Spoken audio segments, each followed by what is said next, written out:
दोस्तों, क्या आपको पता है इस दुनिया में बहुत से देश हैं जो मेंढक की खेती कर रहे हैं। और क्या आपको पता है थाईलैंड, वियतनाम और कंबोडिया में लोग मेंढक की खेती करके कैसे कमाते हैं लाखों डॉलर, और इसके मीट को निकाल के बड़े चाव से खाते भी है। और क्या आप जानते हैं मेंढक की खेती कैसे होती है? अगर आपको नहीं पता तो आज के इस वीडियो में हम खेती से लेकर कमाई तक की सारी बातें बताने वाले हैं। सबसे पहले स्वच्छ और मोटे ताजे मेंढक के जोड़े को पकड़ा जाता है ताकि उनका प्रजनन करवाया जा सके। इसमें नर मेंढक मादा से थोड़ा बड़ा और मोटा होता है। इसी के साथ इनका रंग भी एक दूसरे से थोड़ा अलग रहता है। इसके बाद इनकी प्रजनन प्रक्रिया के लिए एक 4 दीवारी बाउंड्री में थोड़ा पानी भरकर उसमें कुछ सब्जी, पत्ते, टहनियां छोड़ी जाती हैं और फव्वारे चालू करे जाते हैं ताकि बारिश का माहौल बनाया जा सके। अब बारी आती है मेंढक को इसमें छोड़ने की और फिर ये प्रजनन करते हैं। इसके कुछ दिन बाद मादा मेंढक अंडे देती है और अंडे देने के तुरंत बाद इन मेंढक को थैली में भरकर पानी से निकाल दिया जाता है और इनके अंडों को एक नेट की मदद से इकट्ठा कर लेते हैं। अब बारी आती है इन अंडों को दूसरे साफ टैंक में डालने की, जिसके 2 हफ्ते बाद इन अंडों से टेडपोल्स बनने की शुरुआत हो जाती है। इन्हें एक दिन में 5 बार खाना खिलाया जाता है और इस 4 दीवारी के टैंक में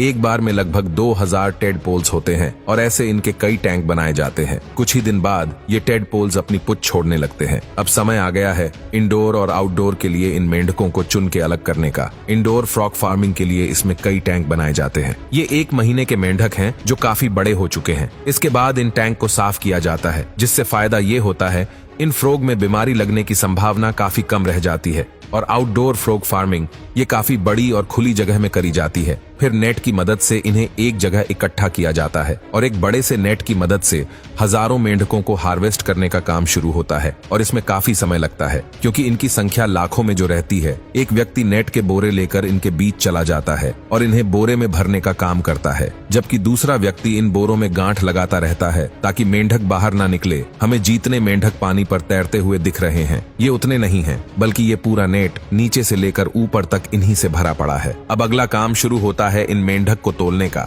जिसके बाद इन्हें प्लास्टिक की ठेली में भरा जाता है और औसतन एक बैग में 20 किलो मेंढक होते हैं और मार्केट में 2 किलो मेंढक $2 में बिकते हैं। प्रोसेसिंग के बाद सिर्फ इनके लेग के मीट की बात करें तो केवल $4 से $5 प्रति किलो के हिसाब से मार्केट में बेचे जाते हैं। प्रोसेसिंग के लिए इन फैक्ट्री में पहुंचने के बाद सबसे पहले इन मेंढक को नमक के पानी में अच्छी तरह से क्लीन किया जाता है। उसके बाद प्री प्रोसेसिंग में बहुत सारे वर्कर्स एक एक मेंढक को इस तरह काटते हैं कि उनके लेग साबुत रहें और बाकी हिस्सा अलग। इसके बाद इन्हें दोबारा क्लीन किया जाता है और इसे ठंडे पानी में रखा जाता है, जिसका टेम्परेचर लगभग 60 डिग्री के आसपास रहता है। ऐसा करने से इन पर लगा ब्लड सूख जाता है। बहुत सारे वर्कर्स अब इसे ट्रिम करने का काम करते हैं, जिसे कैंची की मदद से किया जाता है। ग्राहक की मांग के मुताबिक इनके लेग को वजन करके अलग किया जाता है और लगभग ये आधे तैयार हो चुके हैं और इसे सॉकिंग के लिए ब्रेन वाटर में 2 से 3 घंटे छोड़ देते हैं। अब फिर से इन्हें एक बार पानी से क्लीन किया जाता है। अब साफ धुले और सूखे हुए फ्रॉग मीट को एक फ्रीजिंग लाइन पर लगाया जाता है और इन्हें -18 डिग्री सेल्सियस के तापमान पर फ्रीज कर देते हैं ताकि ये लंबे समय तक खराब ना हो। अब बारी आती है तैयार हुए फ्रॉग मीट को वजन करके बॉक्स में भरने की,